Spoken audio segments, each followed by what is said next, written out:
digest. From lane to the new shining ground, echo chants where the legends are found. Heroes carved in the heart of time, we march on through grit and grime. Oh Tottenham, Tottenham till I die.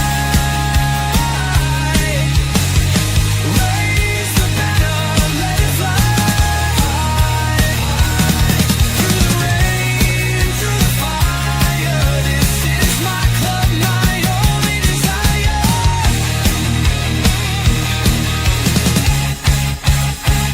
Oh Tottenham, Tottenham till I die. Raise the banner, let it fly. Through the rain, through the fire, this is my club, my only desire. Echoes of King and Greaves in the air. Every goal, the sound declares.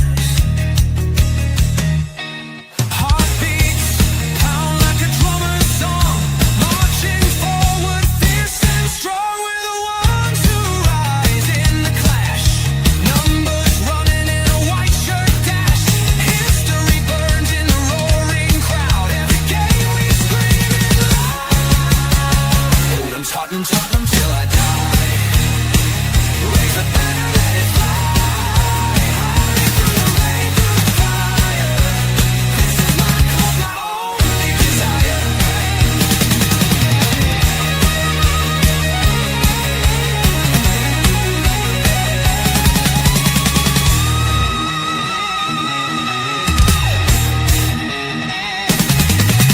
We're the ones who rise in the clash.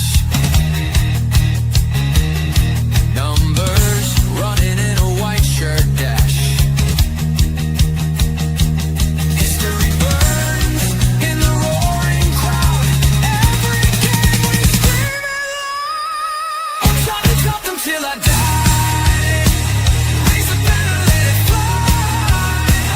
Through the rain, through the fire, this is my club, my only desire.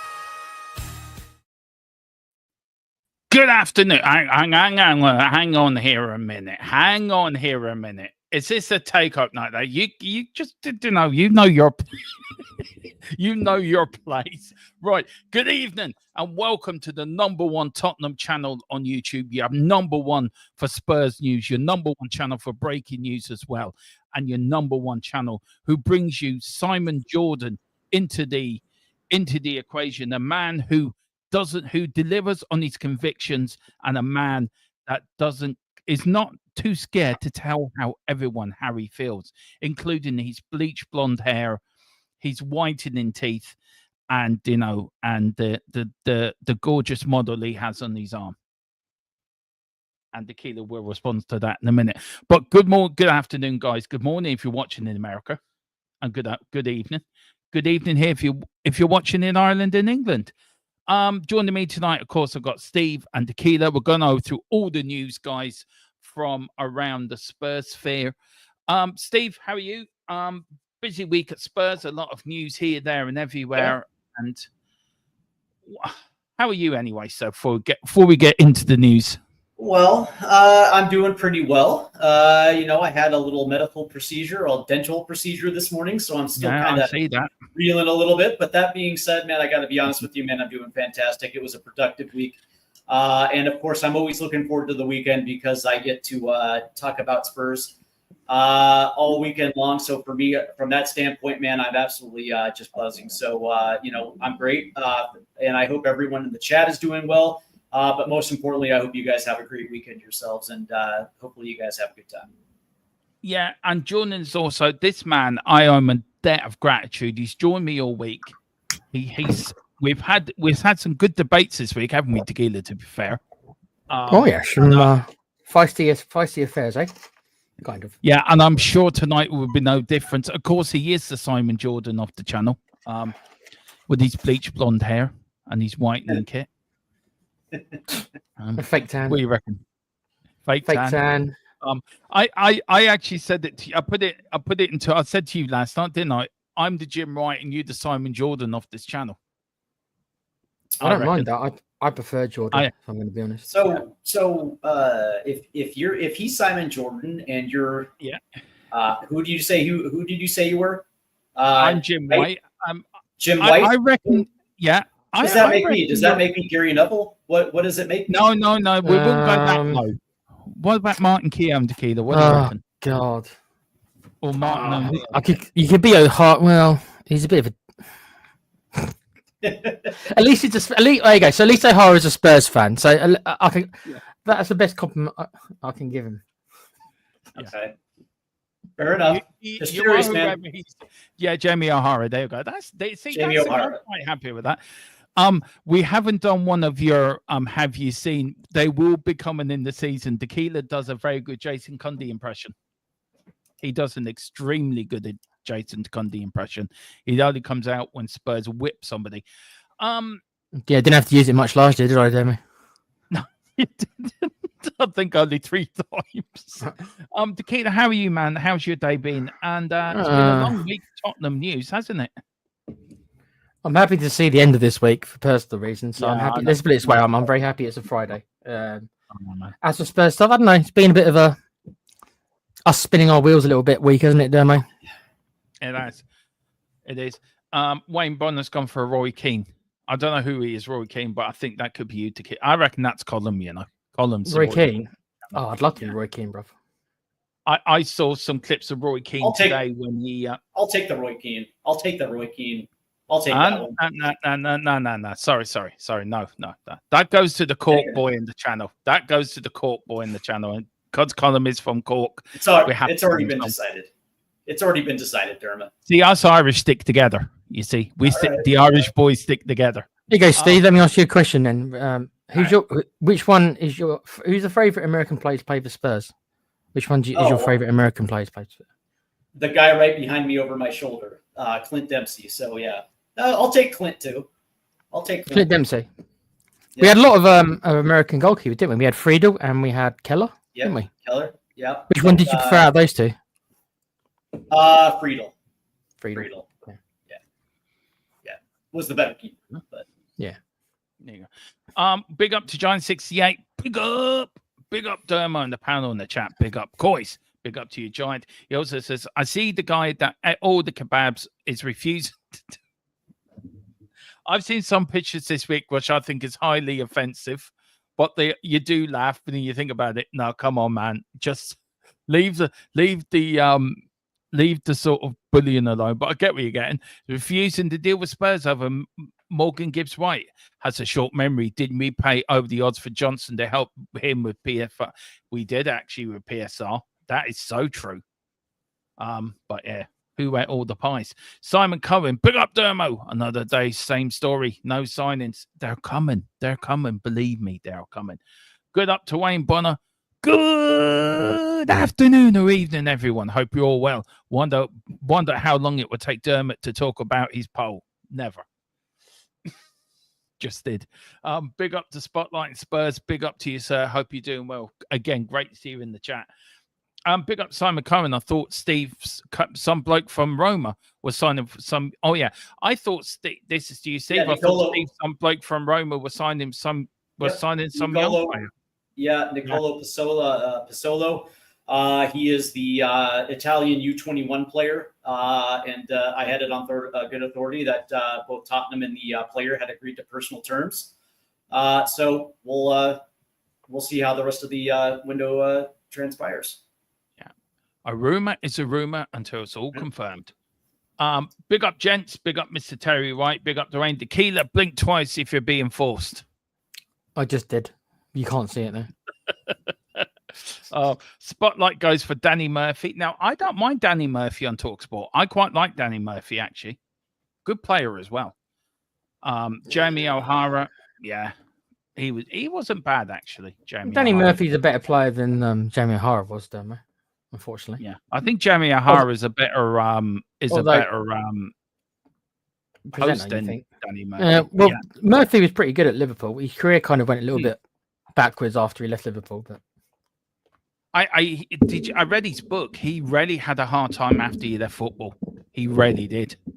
He hit the skids completely, and to come back like he has come back, fair play to him. Big up to Mr. David Clark, my nemesis. Hi from Leicester. Having watched Son in training today, his body language told me that he is staying. Well, I might have a bit of news for you, David, on that. Big up Shawnee Maddox. Big up, Sean. Hope you're doing well. He says, afternoon, Dermot. How excited are you for tomorrow's double header? I am so excited. I don't think I'll sleep tonight. It'd be like Christmas Eve. Ready. Double header of Spurs all day. Jesus. And there will be 2 watch-alongs tomorrow, guys. We are going to cover the first watch-along and the second game as well. So we will be a busy day in the channel tomorrow. Big up to Wayne Bonner, Roy Keane. Big up to Jag. I don't want to get this person's name wrong again, guys. Jagjit. You had a problem with this last time. Yeah, you had a problem with this last time. It's Jagjit Rawat. Okay. Big up to... is it all right to call you Mr. J? I hope you won't be offended by that, but I'm going to nickname you Mr. J, if that's okay with you. We will get the new first team player before preseason, yes or no? I think so. Tequila, yeah or nay? First team player before when? The beginning of the season? Yeah, before preseason. Before preseason? No. Yeah, in Asia. No. Steve? I'm going to say yes, right? Before the before the end of the Asian tour, I'm fully expecting another signing, and all of a sudden, this goes all the way up to what, September 1st. So I expect at least 2 more signings through the door. Oh, you mean you said preseason, Dermot, not the start of the season? Preseason isn't it like tomorrow? Yeah, preseason's tomorrow, isn't it? So why we already started preseason tour? Oh, okay. When's that then? Well, before we go to Asia. No, still no then. Okay. No. We'll get someone in before the Premiership starts, but yeah, for sure. See, this is why Tequila comes on. But isn't that the preseason though? Isn't that the preseason? Preseason lasts all the way through the Super Cup, right? What really gets me right, preseason is preseason from start to finish, right? Till you get to the Super League final. But they break it up to preseason. This is just warm-up games. And then they say, we're going on a preseason tour. Well, aren't you already playing preseason? Right. I don't know. It gets confusing. Big up to David. Sorry about Dave McKay. Would be burping Keen over his shoulder. Yeah, he would. I would say who else is in. Big up to Rain Man. Big up to Ryan Man. Big up Ryan Man. Evening all evening, sir. Hope you're doing well.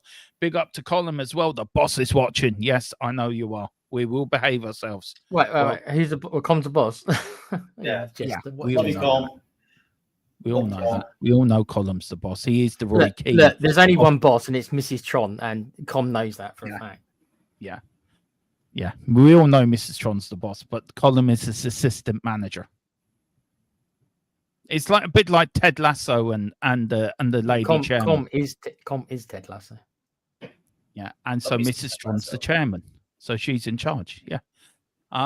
She's going to like that when I tell her that she's the chairman. Anyway, big up to her and me, old mocker. Hope you're doing. Hope you, the missus, and the little one are doing well. Did you get her to have her dinner earlier? Let us know. Hi, Dermot Stephen, the legend himself, Tequila 316, also AKA Simon Jordan, and all in the chat. Hope you are doing well. Big up to you. Yeah, anything you want to say to Erwin? No, I mean you covered it. Hopefully his young daughter is doing well. Yeah. I don't envy him. I bet you he's not getting much sleep. Let's put it that way. I don't think he is. Bless him. Big up to Odeon Austin as well. Sorry if I'm skipping over the chat. Paulinho will be signed by Monday. Do you know what? We are going to talk about this, and I agree with you, David. It's not often you and me agree. I think he's been a bit sarcastic there, Dermo. No, I don't think David is being sarcastic. He's looked into his crystal ball, Dermo. That's what he wrote at the end. Yeah, I reckon it's going to happen. I reckon it'll be from there. Deadline day this week, guys. This year is going to be a bit different. We're actually going to run it like a prop, like Sky Sports. So we're going to have different people on for a couple of hours either time. So I think Steve would do a stint. Tequila and James would do a stint. I think Colum's going to do a stint. And then I think 2 or 3 of us, I'm going to be on them from 7 to the close of window. I'll be doing my Jim White bit. And then I'm sure Tequila will come back on. Steve will drop on another. And then by the end of the window, I think we should be all on together for 11 o'clock. So, guys, watch out for that. This deadline day is going to be a bit different, but it's going to be good. It'll be good. Guys, are you looking forward to deadline day? Tequila and Steve? Tequila, are you looking forward to it? It's going to be a bit different to how we've done it last year, but I think it's going to be exciting this year. I enjoy it for the spectacle that it is. Do I enjoy it the way Daniel Levy treats it? No, because other than the time we got Tequila, how we're doing it. Are you going to enjoy how we're going to cover it this year? Yeah. I thought you meant, am I going to enjoy it as a Spurs fan? I got different answers for that one, but yeah, I know. Yeah. We will get into that on you, Steve. You're looking forward to it? A bit different. Oh, of course. Nobody's ever done it on YouTube like this before. By the way, we were the first channel to do it like this. Yeah. And it's going to be exciting, and I'm very much looking forward to it. But the of course, with deadline day, right? It's that anticipation of seeing that name coming through the door, the name that's going to be on the ticker, I like that anticipation, especially for Tottenham fans, especially if something actually does transpire. Seeing the chat absolutely going bonkers, I'm looking forward to that too. Dermo, I know you like your F1. Yes, I do, and it is the Belgian Grand Prix this weekend. I love the race. Do you like motorbikes? I do like motorbike racing. I do like MotoGP. I don't watch a lot of it, to be fair. But I probably watch more endurance racing and F1. But if the bikes are on and there's nothing else on, I will sit back and watch a good bike race. There is some new videos coming up before the season starts as well, where Tequila's going to interview me and talk me through my Spurs year. Then I will interview Steve, and we're all going to interview each other and find out why we are Spurs fans and a bit about us. So you get to know us more before the season starts. So then videos will be coming out in the next couple of weeks. So Tequila, get your questions ready, man. You'll be interviewing me first. Lucky me. Pardon? He said, "Lucky me." What do you mean? What do you mean? You be interviewing me about me? Dermo, that's already your favourite subject, bruv. You don't even need an interview. You fecker. You fecker. Sorry, mate. No, look, I know what you mean to get it. Dermot, should I watch the F1 movie myself? The missus watched it. I haven't watched it yet. I'm waiting for a very good copy to come out on Movie Box. Once that comes out, I'm really excited about it, and I can't wait. I don't know if you've watched it yet, Steve, to kill the F1 movie. No. Is that the one with Brad Pitt? Yeah, it is. Yeah. Oh, okay. Nope, I haven't seen it. Tequila? I don't watch movies. Will you watch it? If it comes on Now TV, then maybe. I mean, it will eventually. There, everything does eventually. Yeah. I don't go out of. I haven't been to the cinema in ages, Dermo. Like physically gone to the cinema. It's too expensive for me. Honestly, I can't afford it. David says I'm buggered and have been housebound since last May, waiting on a vicarious vein operation then a total knee replacement. So I'm static audience. So you have my full attention. Oh, God love you. I mean, Tequila knows about the NHS in the UK. I think you and David could swap some notes on that, couldn't you, Tequila? I hope he's having more luck than I am, but I'm not. It doesn't sound like he maybe is, which I understand totally. Yeah. Well, Mr. David Clark, I hope your knee replacement goes well, and I hope you're up and moving around in no time, man. I'm sorry to hear that. That you're having to do that. Now, guys, we did break it earlier within the pre-game thought shows that Los Angeles FC have sent an offer to sound South Korean forward Heung-min Son from Tottenham Hotspur. Now, it's come from us, so that's why we're the source. THFC till we die are the source. Also, we can add a bit to it as well, guys, that the LAFC are willing. Now, I do apologize. It was me that wrote it in. And as you know, I'm a bit dyslexic and can't spell properly. So I try to put words in that I understand. I know it doesn't look good, so I apologize. Are willing to put a deal up to 45 million euro. I want to ask a bit about Sonny first. Sure. Guys, I don't know who wants to go first. Do you think Sonny will be here for the start of the season, firstly, yes or no? I've gone Steve off to you, mate.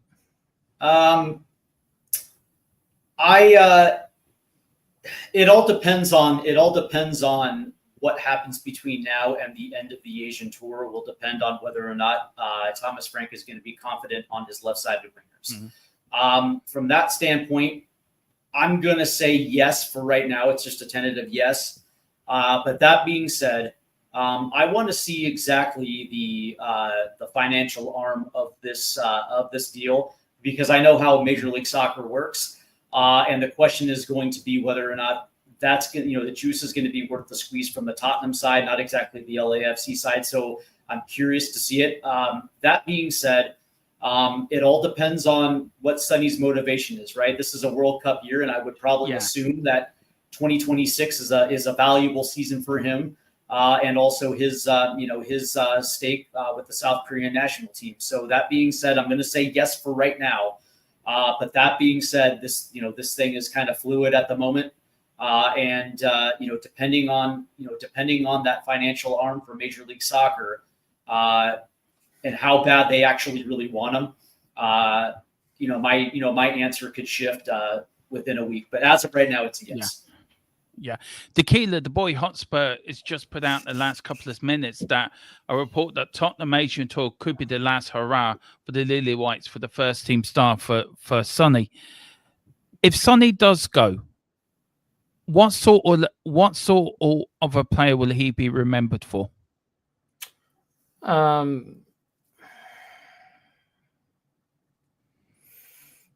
We kind of spoke about this the other night. He's not quite, to me, and only to me, he's not quite that elite tier legend Spurs player. He falls into the second bracket for me. He'll be remembered very fondly. I don't think there's going to be many fans who can't at least have good memories about Sonny. And he will always be known as a player who did win us the Europa League. So, he has put a stamp, so to speak, on his time here. I just don't see him at that top tier legend level, but that's not a problem for me. You can see he's meant to be a rare thing, Dermo. The term legend is meant to be a rare thing. It gets thrown around way too much, as you know. It does. I don't think he's. Unfortunately, I do have to disagree with Steve. If that is the true amount, if that amount is accurate for that price, I think Spurs have got to say yes.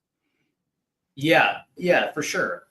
But my question, it's not necessarily whether or not it's going to be enough to get it done. The question is I'm curious about how much money Major League Soccer is going to throw in, because when you're talking about these type of players that are going to be over the 20 million mark, usually the league chips in. So I'm just kind of curious to see exactly how the funding arm to get him into Major League Soccer, how's that going to play out? I would probably assume that if Tottenham get 40 million, 45 million for him, they're probably going to pull the trigger.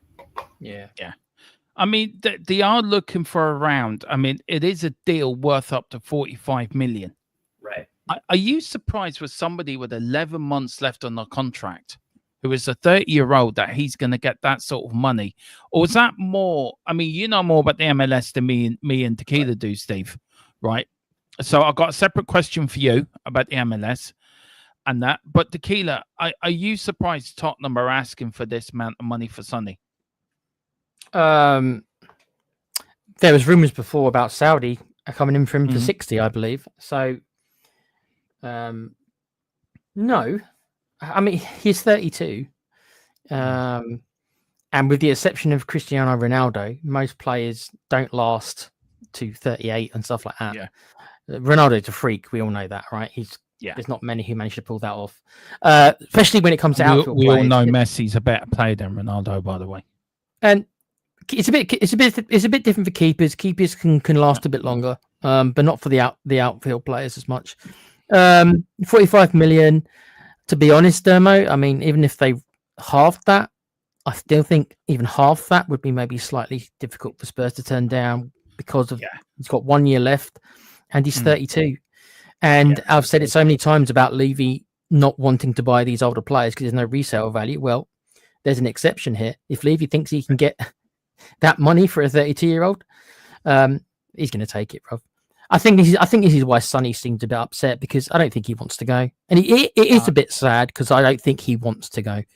Is he being forced out? I suppose he is. I don't think he is. I think they're leaving it up to him. But on this side, well, then why does it look like he's so? If it was up to him, then why does it look like he's kind of sulking, if that's a term to use, a little bit? I know my column said the 50 from my comment. Everyone didn't notice it, and the column noticed it. Damn. I don't know, Tequila. I said it last week. Me and Steve did the watch along, and I said he looked disinterested. He didn't look the Sonny of old. I could have put that down to rustiness. Could have put down for more the celebrations. But Steve, you know the MLS better than anyone. You cover it. You live in America. You know how the MLS works over there. The MLS made a big deal to get Messi to come over there for Inter Milan. Right. Hugo Lloris plays for Los Angeles FC as well. Same with Olivier Giroud. So how important is, like, Sonny's been so important for Tottenham in the Premier League because of his Asian market. And the amount of fans he brings with him. How important were the MLS? How much does the MLS does the MLS need Sonny more than Sonny needs the MLS?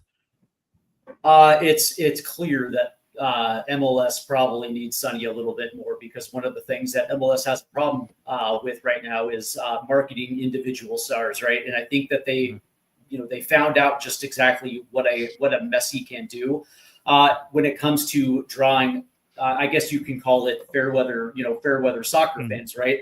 The best part about Sonny coming into Major League Soccer is the fact that in LA they have the most concentrated population of Koreans of anywhere in the United States, and so from that standpoint, you're going to attract more of a Korean crowd, which that is something that definitely appeals to it, and especially considering it's a billable and marketable star, just like Leo Messi. Maybe not to that extent, but still a very good draw. So from that standpoint, Dermot, it makes perfect sense of why Major League Soccer would love to have him in a community like Los Angeles, because again, they really do have Los Angeles has a very healthy and vibrant Koreatown. And from that standpoint, I think it would help them make that transition into the U.S. But also when you look at the level of play, I also think that the level of play, considering over the last 10 years, it's night and day. And I think we're at this point that, number one, Major League Soccer from a competitive standpoint is far and away better than the Saudi Pro League. When you consider the Saudi Pro League is like 2 or 3 teams at the top, and the rest, don't necessarily spend the type of money as the top 3. And I also question the legitimacy of the Turkish Super League as well too. Not saying that that's a bad league, but the level of play, I don't think that it's necessarily going to prime Sonny for for the 2026 World Cup. I still believe that Major League Soccer would be a very good landing spot for Son. He'll start, he'll score goals. And I also think that, I think for him at this stage in his career, but most importantly, he's going to get paid. And I think I think that is also something that's factoring into this as well, too. Yeah. I mean, look, I love Sonny. I think somebody put it in the chat, and I think they put it in absolutely. I just want to say, okay, Colin, fair enough. I'll put that into a charity bucket for us, okay? And at the end of the season, whatever fines I add up, I will pay to that. Just a few people before we move on to the next subject. Already asked and says, I think we'll be a long time before an Asian player that makes an impact on the Prem anywhere near that Sonny has done. Greatest Asian player ever. I agree with that 100%. I agree with that too. Tequila, look, Sonny, this last thing on Sonny, then we will move on to day 15 of the Gibbs White saga. I'm sure Colin really looking forward to that one, Tequila. Feels like day 150 there, man. It does. It does, man. Look, I love Sonny. I love Sonny. I don't think he's captain material. I just think it was the wrong choice for captain last season. But look, that's said, dead, and done. If you could look back on his career, and I want, and you as well, Steve, in the chat as well, guys, get involved. One word. How would you describe Sonny's time at Tottenham if this is the end in one word?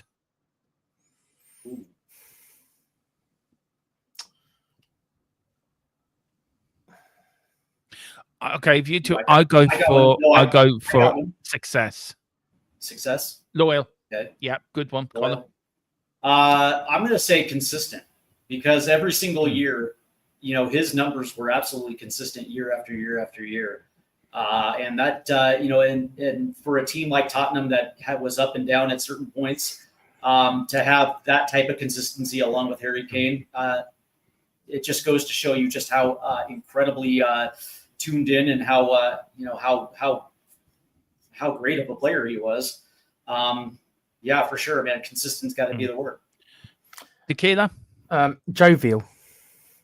Jovial. Do you know what? That's actually not bad. That's actually, yeah. I don't think I've ever seen Sonny swear at a referee. The only once when he got sent off against Chelsea, didn't he, Tequila? Do you remember during the documentary?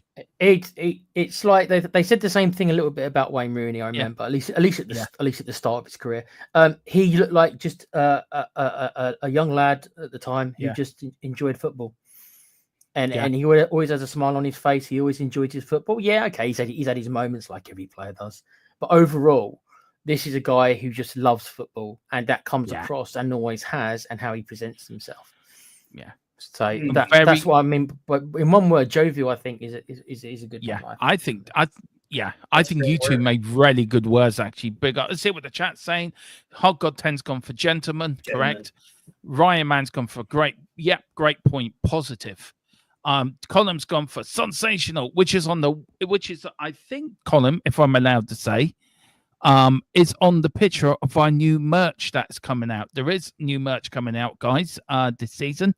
We're getting it put together. So do watch out for that. And one of them is, I've seen a t-shirt with Sonny on it, and it's absolutely beautiful. It really is. Big up to you, Colin. Colin actually designed them himself. So big up to you, Colin. Ryan Mann says grafter, complete, loyal. I think that's the big, incredible and loyal. But that's it. Look, more about Sonny as in when it comes. Of course, as soon as it's announced or we get news of anything happening, we're here at First and Fastest here. Can I ask you guys a question real quick? Yeah. Because you know, Tequila mentioned something earlier, and I was curious about him expounding on it just quickly, because he said he didn't think he was in the top tier of legends of Tottenham Hotspur, right? And so when I think of top tier, you know, I think about Jimmy Greaves, Bobby Smith, Martin Chivers, Glenn Hoddle, maybe even Gary Lineker, Paul Gascoigne, those type of legends, right? So if he's not, or and Harry Kane, so if he's not let me just reiterate, you don't think that he's in that tier? It's a difficult one without going over every single play you've kind of mentioned, because we're all going to have slightly different ideas, right?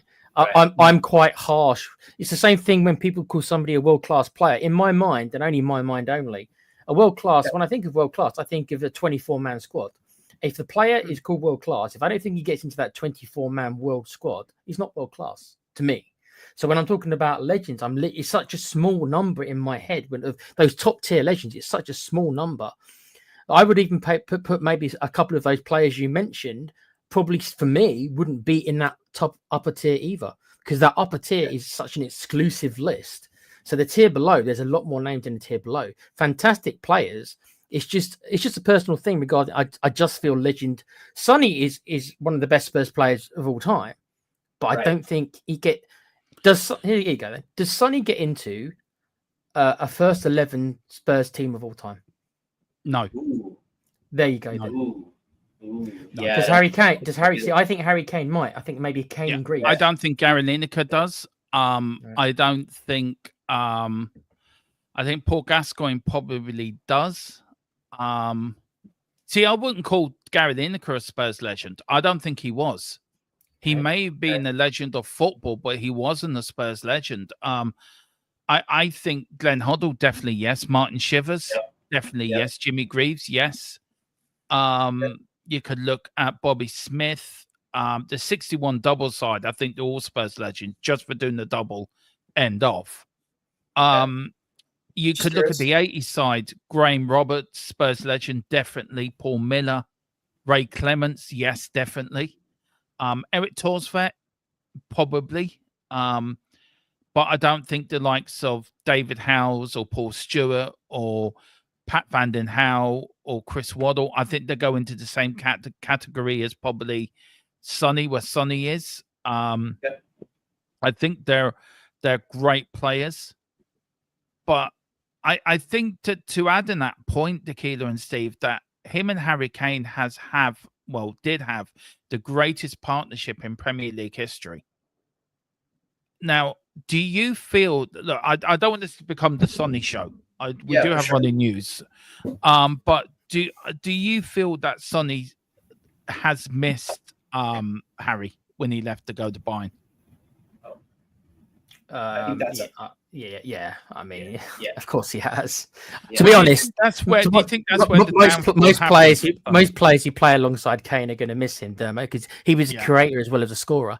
Nobody's really picked up that creative mantle. You can say Maddison's the closest to it, I guess, but nobody has been able to do what Kane does when it comes to the goals. And people forget just how good a goddamn passer of the ball Harry Kane was. And you know why, don't you? We all know this story. Harry Kane used to play in the midfield when he was younger.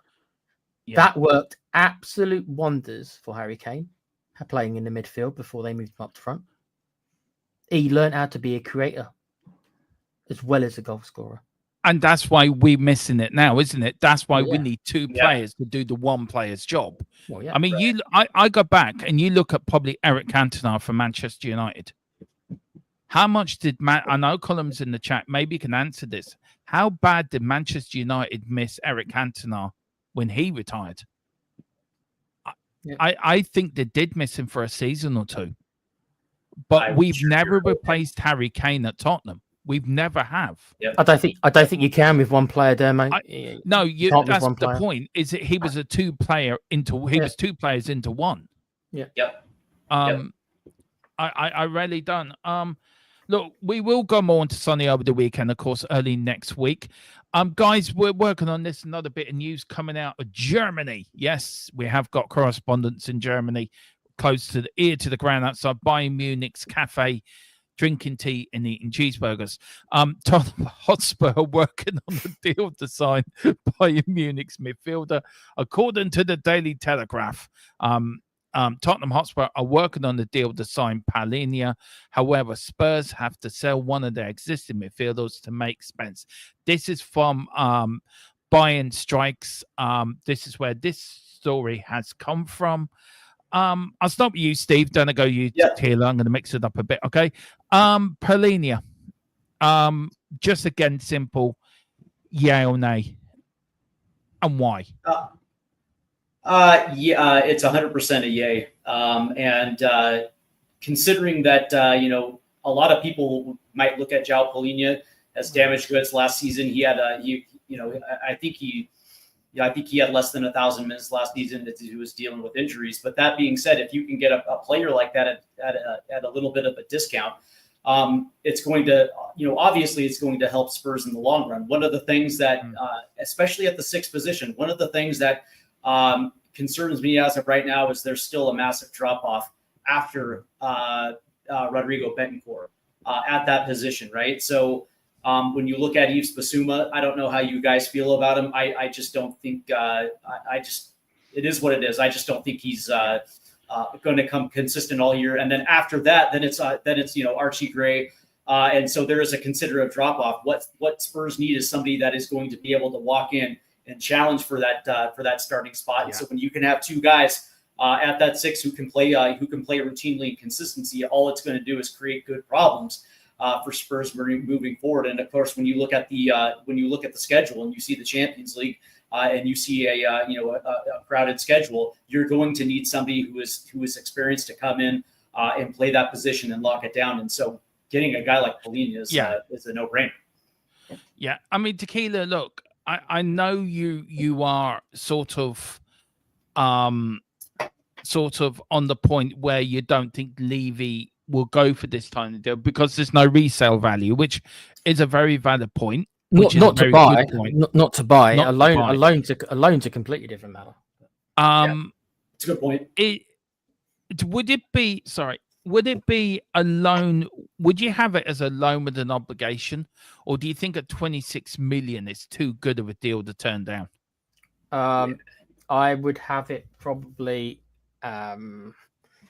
assuming, and I got to use the word assuming here because it doesn't normally work out this way, Dermo.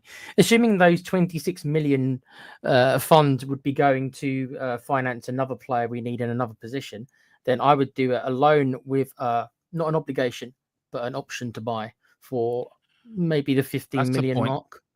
I would do that and then see how he does. And then you got to remember that by this time next year, he'll be 31, I believe. Right. And we were just talking about getting rid of Sonny at 32. So you see, I mean, it's just 1 year. I feel he's coming into his. I feel he's as players get older, some of them get better with age. You look at Ashley Young; he's 40 and still playing. And I think he signed for Wrexham, didn't he? Or no, he signed for wasn't Wrexham. Who did Ashley Young just sign for? It will come to me anyway. He's 40. I think this is worth a 2-year deal. It depends on the position, Dermo. It depends on what the player's traits are as well. If you're a player who relies on he's pace, a number 6 that we desperately need. If he's still got the engine, when he's 32, then you can make an argument that okay. But then you do what most teams do at that age. You put them on the rolling contracts, don't you? So the point is that is Levy going to pay 26 million to get him on a rolling contract? Because he's not going to give him more than if we were to sign him, there's no way Levy's going to give him more than. I'll be shocked if he gets a 3-year deal. More like it will be a 2-year deal. Because Levy knows, just like with Perisic and stuff like that. Perisic was a 2-year deal. That was a free transfer, but he still only gave him 2 years, didn't it? So this is what Levy, for that age, this is what, and Ben Davies is a rolling contract every year, isn't it? So, and Paulinho, whether you like it or not, he is nearly at that bracket. He's like a year. Right. That's true. So, right. If the 20s, go on, Steve. I was going to say, but look at the financials though, right? So, the market value for a guy like Yves Bissouma is sitting right around 25 million. And if they're able to sell him at 20 and get Paulinho at that $25 million price at an accelerated discount, for 2 years, you're essentially getting, an experienced 6 at £5 million. And I agree with you, right? A 3-year deal doesn't make sense, but I mean, for 2 seasons and really all you're essentially what you're doing is getting him for £5 million. That juice is definitely worth the squeeze, right? And for a fact, long term, he's not going to be around. But if you can milk out 2 seasons of high level performance and keep him on the pitch, because you do have Betancourt, you do have Archie Gray to pick up some of those minutes. Doesn't it at that point? Don't you think that makes sense? Yeah, but why waste the 26 million if we can get him on loan? And then next year he'll have even less time left. It'll be even cheaper. He'll be a year older, and it'll be even cheaper at that point. Well, you're also assuming that Bayern Munich is going to agree to a loan term. They're probably. I don't know if they're up for a loan or not. It's just if the only option is to buy him, then I think we've got virtually no chance of getting him. The latest on that is that they will be willing to listen to offers.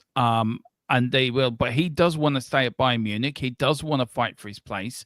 He only made 17 appearances last season for Bayern Munich. So they are willing to listen to offers. Now, we know Paratici is a sort of director of football or sporting director that goes in and does a lot of loans with obligations or loans for options. So we know that is his MO. We know that could be it. We have dealt with Bayern Munich before with Harry Kane. So the boards know each other quite well. Both clubs know each other. If Thomas Frank wants him, go and get him. Don't just wait around for the next year or 6 months. If Thomas Frank wants him for the team, go and get him. I think it will happen, but it may be more of a deadline day signing, personally. I think this might go on a bit like Morgan Gibbs-White. I think that will go on towards the end of the transfer window. Right, because you have to negotiate with the player to try to convince him to leave Bayern Munich. That might take some time. Yeah, he wants first team football. He wants to play football. So Paulinho, will come. He knows how to play in the Premier League. He is Premier League proven already. So we all know he can play in the Premier League. Big up the Cuba, says Paulinho is just a destroyer. I hope we get a better all-round football, to be honest. But he's still an upgrade on some of what we have. Big up to Mr. Brady as well. Big up Philip. It says Paulinho on loan. Yes, please. Hot God 10 said if he's fit, got legs, he can play for 3 seasons at top level. Exactly. And Owen goes, does anyone else get frustrated when they say Levy doesn't want this player or that player? What happened to the manager picking the players and getting the backing? When's the last time that happened? When's the last time that happened at Spurs, Urban, my friend? Yeah, the football has changed so much between what it used to be and what it is now. And this is the question again with the football regulator. Is it a good thing that it's came in? We sort of talked to it the other night, didn't we, Tequila, about it? And yeah, I want to go through some of the options with you guys on that. Actually, that's where we are going to go next. If I can find it, I think it's... I'm trying to look now. I think it was that one. So let me take that off. Just let me check if it is that one. Is it that? This is it. Yeah. Okay. I just want to check this, right? Now, we talked about this the other night, didn't we, Tequila, about this, and we sort of left it. Steve, this has now come into law. Football is going to get its own regulator to look after it and do what regulators do and be sort of government are going to stick their noses in. Football Governance Act become law in historic moment for English football. Historic Football Governance Act receives royal assent, establishing new independent football regulator to safeguard the future of the national sport.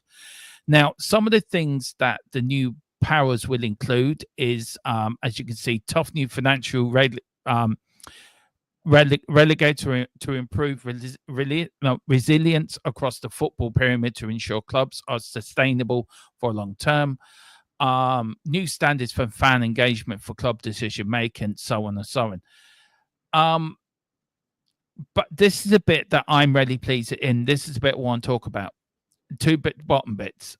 Backstop powers to ensure fair financial distribution between leagues, and new statutory protections for key club heritage aspects like home shirts, colours, club badges, and stadium and moves. Now, Steve, I don't know what American sport is right. I don't know if there's regulators in American sport, but me and Tequila, I don't think there's anything like this in Europe, and I think we're the first European football league to do this. Is there anything like this in America? And if there is, should we be concerned that government is now getting involved within football? I think it'll help. In the United States, most leagues have salary caps, right? And the cap is a hard cap, and it essentially what it does is it stops teams from just spending whatever type of money, creating a league of haves and have-nots. Essentially, what it does is by having a hard cap, it allows every team to be able to compete for a championship, and at that aspect, all that does is reward creative minds for when it comes to building teams. And a salary cap, whether you like it or not, is something that does allow for parity. And I don't know if you guys like parity or not, but essentially what it does is it just means that teams that otherwise would never have a shot at a championship now have an opportunity to win the championship if they actually build their team correctly. When it comes to the Premier League, I think that the biggest problem over the course of the last 20 to 30 years is that we have seen the breakaway of the top half of the league versus the bottom half. And what makes this, what makes it a little bit hard for me to swallow is that as the decades have gone on from the breakaway of the Premier League, that the Premier League has essentially became the richest league in the world, and it benefits certain owners, and what it does and what it's done to the actual pyramid has essentially made the bottom half of the pyramid even more starving, right? When you look at the solidarity payments for the championship all the way down relative to the revenue that is brought in from the Premier League, it doesn't necessarily seem that you would think that maybe the Premier League would raise those percentages of revenue to ensure that the pyramid stays healthy. And then you have balloon payments that only, balloon payments for, teams that get regulated from the Premier League. And it creates, again, a separation of have and have nots in the championship. And it requires teams that cannot afford it to spend well outside their means just to be able to get into position to get relegated. And if they don't, then all of a sudden you come into financial issues where administration comes into play. So for me, if this regulation is going to ensure that the pyramid actually stays healthy and we see bigger distribution that allows not just the just not the championship, League One and League Two, but also it gets into the non-league where it allows those teams to actually flourish and actually have a shot to get promoted. I'm 100% for it. I'm not. I'll be honest with you. I don't want government involved in football. I don't think it was needed. I think the Premier League and the FA have governed football by themselves for over 100 years or 200 years now, whatever how long it is. And I think it's just government just sticking their nose into something because they feel they have to. I think I'd rather it didn't happen. I agree with Simon Jordan. I feel half the European leagues are laughing at us for bringing it in. And I don't see any other European league will be bringing it in. Now, Tequila, look, you've had two sort of different opinions on this, that Steve doesn't mind it. I'm really against it. I don't think it should be brought in full stop. But did the Super League sort of made it easier for this to get through? As the only one of us three, I know Dermo used to live in England, but as the only one of us three who actually lives in England with this government and knowing how... Well, that's a good point. That's a good point. Let's not turn this into a politics show. Sure. But I do run one of them channels. Which they're not they're not the best at managing much of much. Let's be honest. I think that you are right though, Dermo. If you ask him what spurred this, pardon the pun, what spurred this into action? Yeah, the Super League scared the hell out of them because they did not want to lose all the amount of revenue that the Premier League brings to this country. Our economy is not exactly thriving anyway, so you can bet that this is done for. Not the best footballing reasons. There's a lot of ulterior motives behind this one. It shouldn't shock you. It's politics. I'm with you, Dermo, generally, and I don't like the government interference. I don't. Do I think they could do some good? But the key word is they could. Do I think they will? No, because I think that they'll just be as cowardly, and that is the term I'm going to use, as the Premier League have been when it comes to dealing with clubs like City and Chelsea. Right. Don't get me wrong. They'll attack clubs like Everton and Forest all day long, but they won't attack the big boys. That's the question I was just going to ask you, Tequila and Derma, is do you think this was brought on because of the scare of the Super League, or do you think it's because teams like City, teams like Chelsea, that every single season they circumnavigate the PSR rules and they're able to get away with it? And even with 115 charges like Manchester City, they're acting like this isn't even going to faze them, right? Like they're expecting there's probably going to be a slap on the wrist. So like for me at least, when I see this, it's because there are teams that know for a fact that they can get away with not playing by the rules. And to me, when I see this, that's the first thing that comes to mind is there's too many teams that are not playing by the rules. Yeah, it's like I'll put it this way, right? Premier League are kind of like the big bully at school. The big bully at school, who is actually quite a coward, and that's why he bullies others. They'll bully Everton because they can.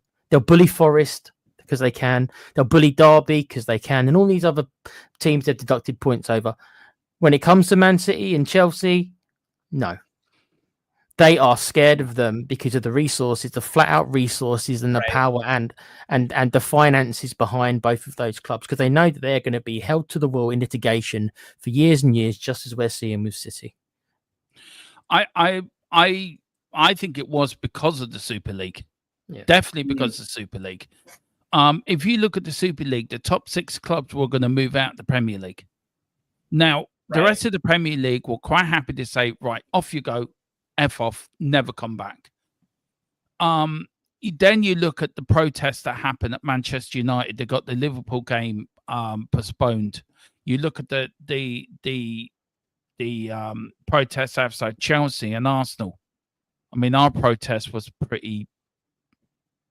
Yeah, I won't mention what it was like. It was 4 men dancing around with Spurs bags in their hand and the shoes in the air. I should never forget it. As long as dancing in the rain, honestly, I'll never forget it as long as I live.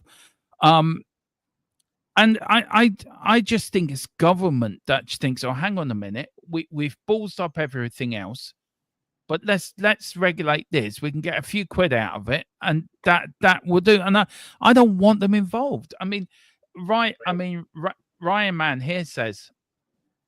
He says here, agree with Dermot. The football regulator will just be a waste of money. What I want to know is what's happening to the PFA, the Players Union. Used to be active, but I don't think the PFA do anything. Right. I think the Premier League has become such a juggernaut, has become such a monster over the last 20 or 30 years since it was started in 92, 93. I think it's become such a major monster now that nobody knows what to do with it. And the Premier League is the biggest league in the world. Dermot, so why would you, as a government, want to lose that income? And why would you want to lose that? And a lot of these, and you were talking about Man City, Steve, right? And all this. You're right. Man City will only get a slap in the wrist. Why? Because they're also involved in the politics as well. They're also supplying on this. It's not turned into politics, as Tequila said. But it's worth mentioning that if you are to say, dock Manchester City 100 points, have them relegated into the Championship, then the owners of Man City say, right, okay, we're going to pull our resources out.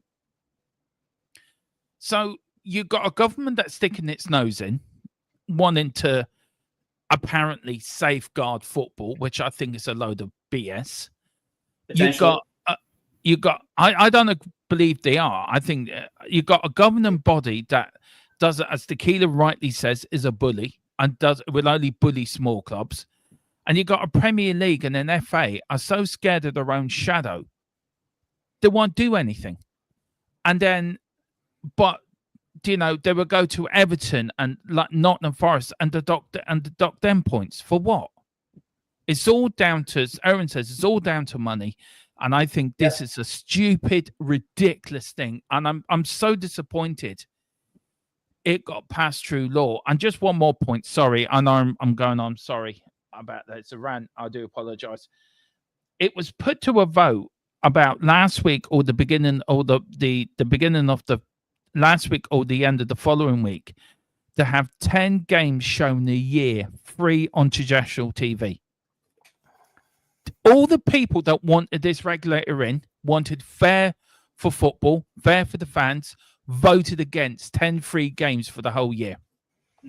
So please tell me what's this regulator all about if it's not just for power, money, and having their fingers in the pie that they're going to ruin at the end of the day. Here's the thing. You make a very good point. And, as somebody who, here in the United States, I'm far more conservative than I am liberal. And I don't like government interference on any level, right? I just think that really when it comes to it, all it is just them sticking their fingers in to get a piece of the action, right?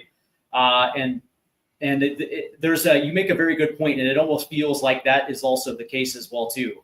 Now, from this standpoint though, if it does lead to fair financial distribution down the down the pyramid, wouldn't you like? Let's just say that's the only thing that they achieve. Let's just put that out there.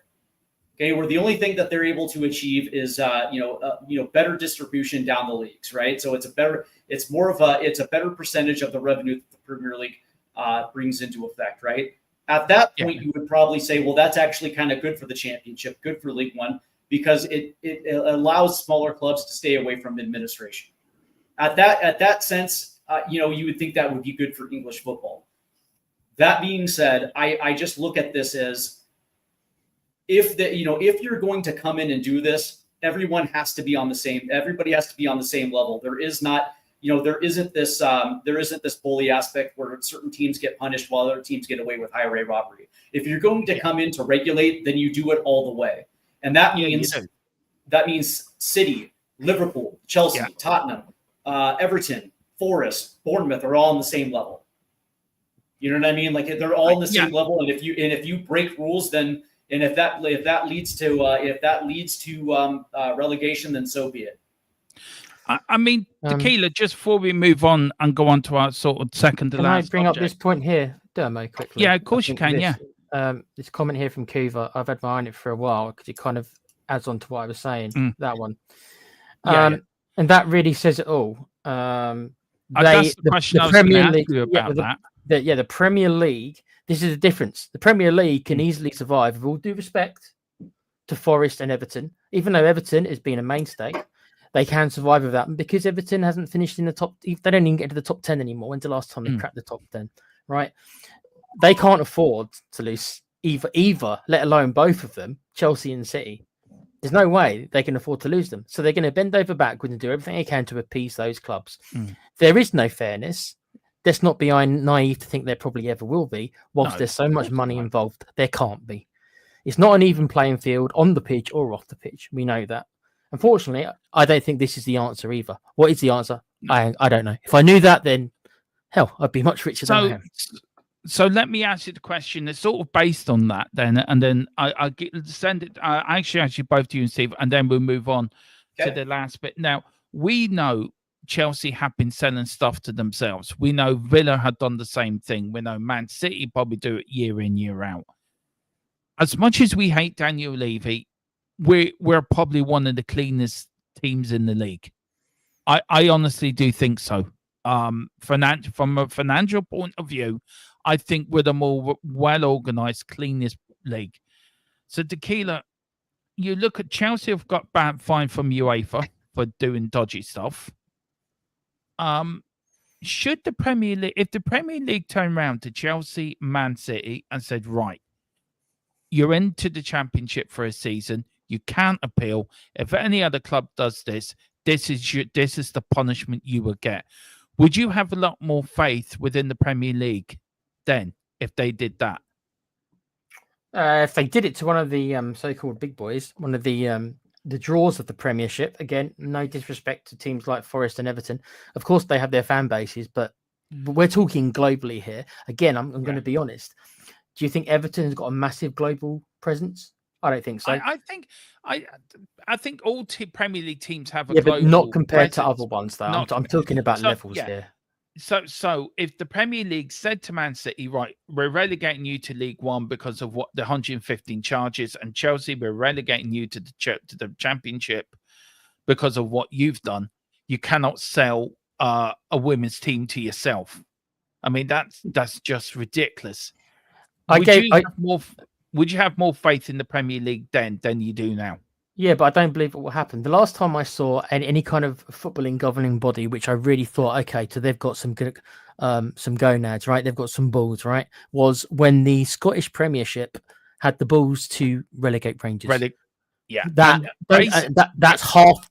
With all due respect, again, to the Scottish League, that's one of the two teams that always win it. When they relegated Rangers, they more or less guaranteed the next season was more or less a one-horse race because nobody was going to go near Celtic, and they did. But they had the balls to basically relegate Rangers. Yeah, they went bankrupt and they started again because of it. But you're right. They had the balls to do it. They had the balls to do it. That's the last time I can remember a footballing governing body really kind of impressing me.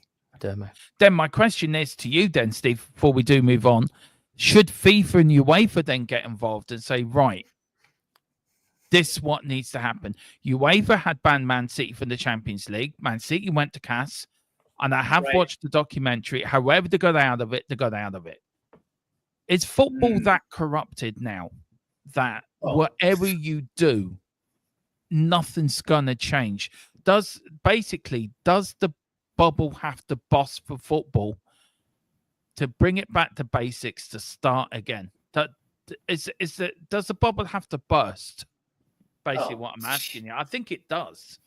Oh, without a doubt, right? Because FIFA and UEFA are equally as corrupt, and they're not going to do anything.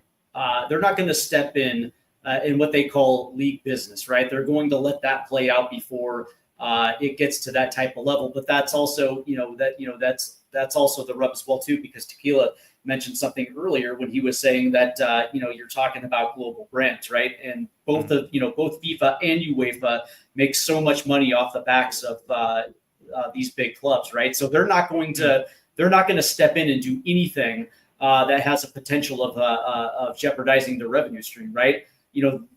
The fact that they make so much money off the backs of some of these big clubs, right? You wouldn't ever jeopardize your bottom line. So why would they step in and say, hey, because you're failing to police Manchester City, we're going to have to step in and do it. That's why we have the court of arbitration of sport, right? That's what that's there for. That is, I guess you could say, the independent arbiter. But that being said, yes, you're absolutely right, because there are so many special interests, and because there is corruption, this is it would have to take somebody monumental to throw the wrench into the gears, to stop it or reverse it. And because everybody is so self-serving, whether it be the Premier League, whether it be UEFA or FIFA, that's just not going to happen. It's not going to happen. There's going to be no end to the never-ending stream of revenue, which all entities are thriving on right now. Yeah. Tequila, look, it's time where we do sort of give something back to our viewers, to our subscribers, and to help them. And help them, don't we, Tequila, to save a few quid and watch all the football they want to watch. And includes get rid of the 3 p.m. blackout. So would you like to introduce our channel sponsor and and then we'll play it, and then we will tell you how much it is at the end. We all know this is the highlight of the stream for some people. Hearing the man, the legend that is Com, to his accent, the wannabe Irish actor, the wannabe WWE wrestler. The man who hates his own content because he says how much he hates this video himself. So it's private internet access. It's a VPN. It's half the price as a lot of the other VPNs as well. And there is still 86% off until Sunday. So you've got 2 days to get it done. And I guess cue him up, Dermo. Cue up the legend himself, LA Knight. Com. Do it now. Yeah. Let me talk to you. A little reference there. But I'm going to stop messing about. She wrote. That is all she wrote. She didn't write anything else bar that. It's quite a good intro, but anyway, here we go. Sorry. Let me talk to you. A little reference there. But I'm going to stop messing about. I'm going to talk to you about private internet access, the best VPN in the land. Now, when you're online, you may not realize, but all of your data is there for the taking by anybody.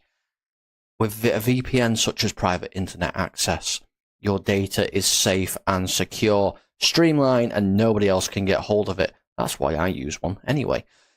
VPN's very easy to use. Private internet access, all you got to do is log on your phone, select where you want to be. So I want to be in America, and I click go, and there we are. You can also link up your devices to it from your phone if that is easier for you. It's available on a lot of platforms as well, as you can see, and you can use it for a very, very big range of things. So that's even better as well. You can use it, like I said, on all your devices, smartphone, tablets, gaming consoles, and stick it on your modem, and it's unlimited devices. One equals all. It's available all across the world, and it works perfectly. What they do is they mask your IP address, so pesky 3 o'clock kickoffs aren't an issue anymore, and they're independently audited, so there's no logs, 30 million customers, and 4.5-star Trustpilot rated excellent review. Private internet access. Get yours now. And there you go, guys. 85% off until Sunday. So do get it in. The description is below. Guys, a couple of more things. I'm delighted that the famous Bill Nick Gates are back at Tottenham.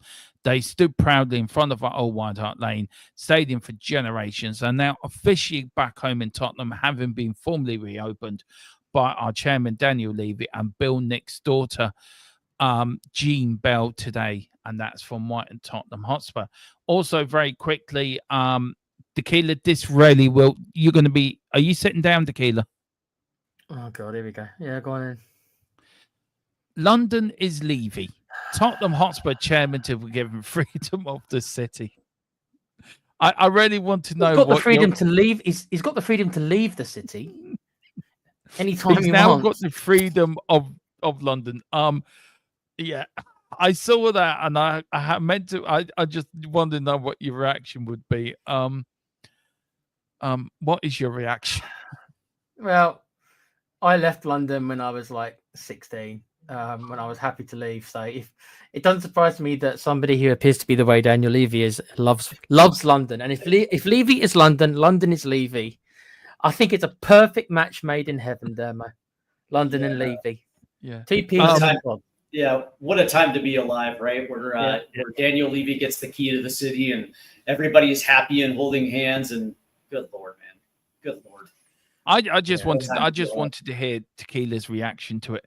Our last bit of news, guys, is Tottenham wonder kid pushing for a loan move with Thomas Frank set to decide. Tottenham Hotspur youngster Mikey Moore is keen for a loan move this season to ensure he gets regular football for his development. Football London understands. Now, I looked into this before we came on air, and for what I can read into it, he wants to go out on loan to get ready for next season. Now, we know he's in one of the starting lineups tomorrow. He's in for the Wycombe game. Guys, I mean, Mikey Moore, do you think a season out on loan would do him more good, or do you think he needs to remain within the first team squad this season for him to gain more experience than going out on loan? Firstly, I just want a yes or no before we get into it. Sure. Steve, yes or no, loan move for Moore? 100%. Okay. Tequila, yes or no for a loan move for Moore? Yes, asterisk next to it. Okay. Why 100%, Steve? Because my view is this. I don't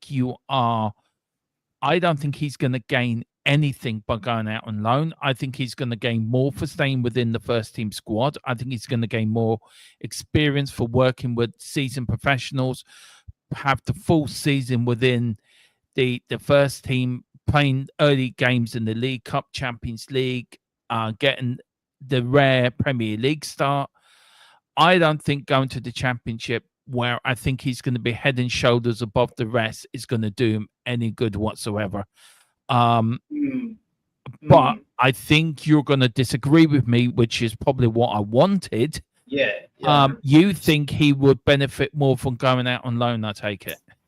Yeah, here's the thing, right? I would agree with you if we knew that there was a defined role for Mikey Moore in the first team where he's actually getting, at least a start, maybe to week to week to week to week to week to week. And you can see that progression of minutes. Because minutes at the end of the day are what's going to define his development, right? Last season was actually more of a detriment than it absolutely helped, because there were times where he was sitting for months and he would get the occasional U21 start or whatever just to keep him active. But if you're going to keep him on the first team, it's also a signal that you actually have a role for him, right? And if that's not going to be the case and he's going to be sitting more than he's going to be playing, it does absolutely nothing for his development. And at this stage, Tottenham have a fiduciary responsibility to make sure that Mikey Moore is playing regularly, right? And so from that standpoint, I would actually welcome a loan, right? And here's the thing, right? If it's to the championship, at least it's going to be a championship team that's going to be pushing for promotion, right? Putting him in an environment where not only he's going to get starting minutes, but he's also going to help push for a promotion, which, I don't know how you feel about that, but as a player, it makes you rise to a little bit of a better, makes you rise to a better level, and it's going to influence your play, right? And I think that would be a very good environment for Mikey Moore to develop it. That being said, I will, to your point though, right? It all depends on the role that Mikey Moore has within the Tottenham first team. And again, if he's getting 2 starts a week, and at least for 6 months, at least that's something, because he's going to play. But again, if there is no defined role, a loan is exactly what he's going to need to further his development. 100%. Tequila, look, Mikey Moore missed an awful lot of last season because of ill health, because of a mystery illness he got. Where are you with him? I know you said let's put it with a mark against it. Are you more in Steve's corner? You're more looking where I'm looking at it, or are you taking it from a whole different ball game altogether? I'm taking it a little bit of the. It's very, very player dependent, and not only is it player dependent in his ability, but it's personality dependent. Some people, okay, so it's like going to university when you're 18. Some people take a gap year, right? Some people don't. Some people go right through the whole education system. Some people take a gap year and then they go to university. Some people don't bother going to university. They just go get a job. Everyone's a bit different. With him, and I don't know him, so this is where unfortunately, you've got to trust in the football people who know the kid. So maybe Frank isn't the one to be asking because he doesn't know him well enough. So we're talking about people in the youth academy there who know the player and have worked with the kid for a number of years. If his personality is the type to where he thinks that he can go out on loan away from Spurs, going to be living in a different area by himself. Is he mature enough to be doing that? Is he mature enough to be training properly? Is he mature enough where he doesn't need somebody watching over him all the time? Everyone's a bit different. If they feel he has that trait, then I think sending him off to a championship team, for example, and this is the other caveat, it depends what team and it depends what division, because I don't really want to see him in League 2 or League 1. Right. Sometimes our players get sent there. So I want to see him. The least I would accept would be in a championship team, maybe even preferably a lower down, one of the maybe promoted teams into the Premiership. If they can get that kind of a loan for him, and they think that he has the personality at the moment and is mature enough to be trusted to go out by himself, then yes.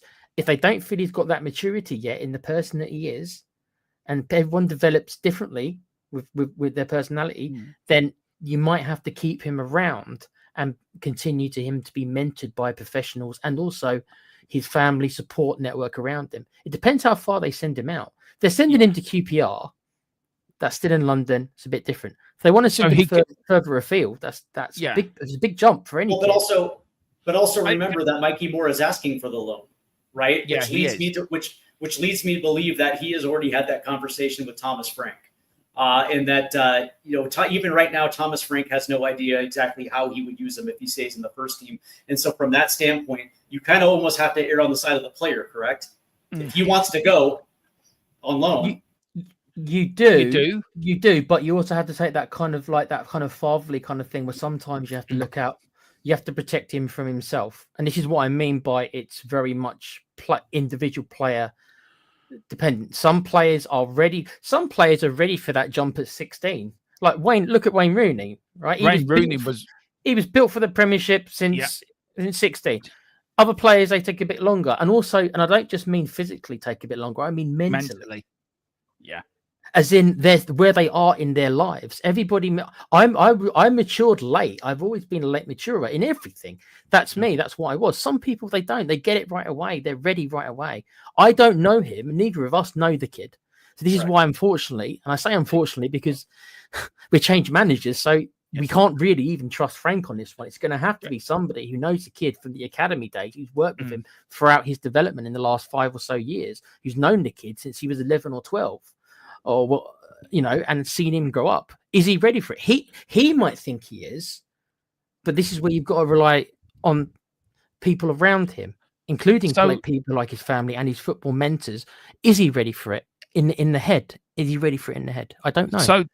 So look, at that point, look, we don't know if he has it. Look, there is a rumor out there he has asked for a loan. It is in some of the papers. It is in some of the footballing networks and there, but I don't think it's officially come out yet by Spurs or anyone that he has asked for a loan. He is in the starting. He will be involved. I just think he's 17 years of age this year. You need to keep him within Tottenham Hotspur. You need to keep him within the club. And I think he's such a talent that what is the point of sending him out on loan where he's got to develop? He has to develop, and he has to develop right at Tottenham. Tequila, you're right in what you're saying, Steve, and I think Tequila's right in what he's saying. I think you're both right. But but if he's not going to play with Tottenham. But we don't know that. We don't know what Thomas Frank. I mean, we don't know what Thomas Frank's got. We're not privy to that information of what Thomas Frank has planned for Mikey Moore. We're hearing rumors that he's asked for a loan. I would find that very hard to believe because he got first team starts last year under Ange Postecoglou, and it was only because he got a mystery illness that kept him out for 6 months. So, and he did come into the squad again when he was back and fighting.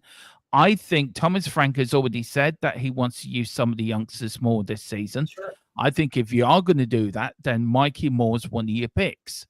I think Jamie Donnelly's another pick as well. I think Alfie Devine's another pick. I think them 3 players alone, I think, should be in and around the first team, constantly with professionals, learning off them, learning of how to prepare yourself before a game, training properly, dedication to their profession, dedication to their position. I think sending out players on loan after loan after loan, I don't think it does players any good whatsoever. I don't think it doesn't develop them. I think you look at the case of Harry Kane. Harry Kane went out on so many loans. Did Harry Kane have great loan deals? No, he didn't. But he flourished when he got time under Tottenham, when he got first team appearances. So you've got to treat him right as well. Look at Oliver Skipp when we sent him on loan, right? He tore it up at Norwich and nearly came back a different player. I know that he ended up not being. In the end, we sold him. We sold him for 20 million, by the way. Not bad for 20 million worth of profit. But he went to Norwich, had a fantastic season, was one of the best players in the Championship that year, and came back, and he was ready for the first team. So it depends on the player so much, dude. It really does. Yeah. And the timing as well. The timing and the player. I just think that it's all about continuing to fine tune their skill set. And again, if they're not playing, you're not going to be able to do that. I don't care how much training you get. And for me, in my mind, it makes sense depending on the team. But that being said, I don't see a negative of putting, because this isn't going to be a continuous year after year after year loan. It's as of right now, it just sounds like it's going to be for the season. And I don't think it would hurt his development to go down to the Championship and start week in and week out and get that experience of actually starting week in and week out and getting on that type of developmental play where he can fine tune his skill set before coming back next season and actually stepping into the starting lineup potentially next season. So, yeah. Well, look, I think that will run until the end of the summer window. Guys, that is it. Thank you so much for watching. I really enjoyed this. Of course, we will be back on early 10:50 in the morning, guys, for their first watch along against Wycombe. And then, of course, we're doing before the whistle. And then we are 2 o'clock. And then we're covering the Luton game at Tree. So a double whammy of watch alongs tomorrow. Steve, I know you have to shoot off very quickly. So I'll let you say where people can find you first. so you can get on your way. Yeah. On the old interwebs, you can find me on X at Stateside Footy, and of course now on TikTok at Stateside Footy. But of course the YouTube channel is where that's where the most engagement is at, and of course that's at Stateside Footy.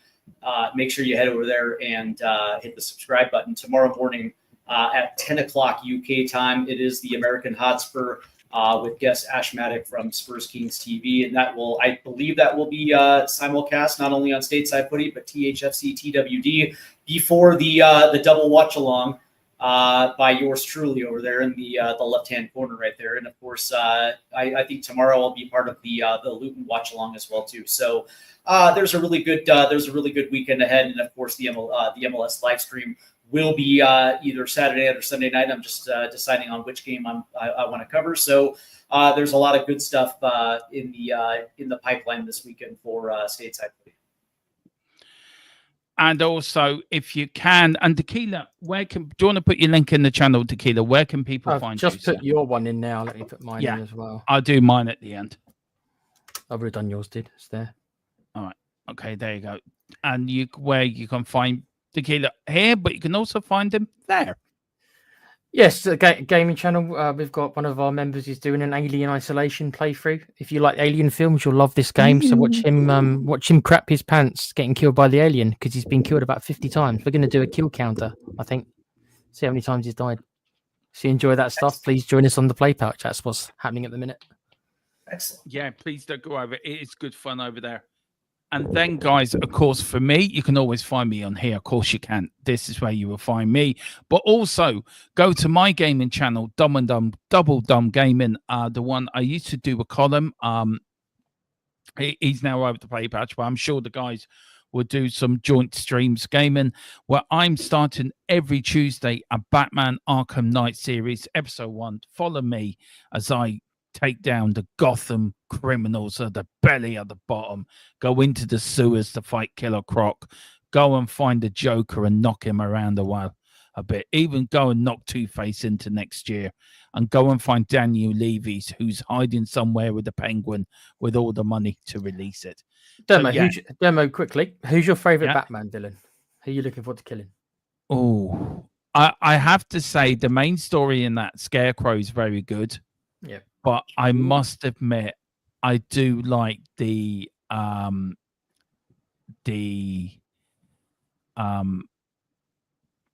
Two-Face one where he's robbing the banks. That's a good one. Harvey Dent. Like Harvey Dent. There's a good Iceman, the Iceman one as well. But there's one where the ninja ones. I forget his name. Forget his name now. But there's a lot of good side missions in that, guys. So we start the main session, the main story, and then when the missions come out, you guys decide what I do. So yeah, this Tuesday at 10, join me at Double Dumb Gaming for Batman Arkham Knight as I look to take down the Scarecrow. Does he explode his bomb or not? Tune in and find out. And there is Steve's there. Thank you all for watching, guys. It's been a cracking show. Thank you to Tequila. Thank you to Steve. See you tomorrow, guys, bright and early, 10 to 11. Join me for Tottenham versus Wycombe, part 1 of a double header. I can't wait. And Tequila, as we Eyes on the prize, victory in sight with all our might, with all our might, with all our might.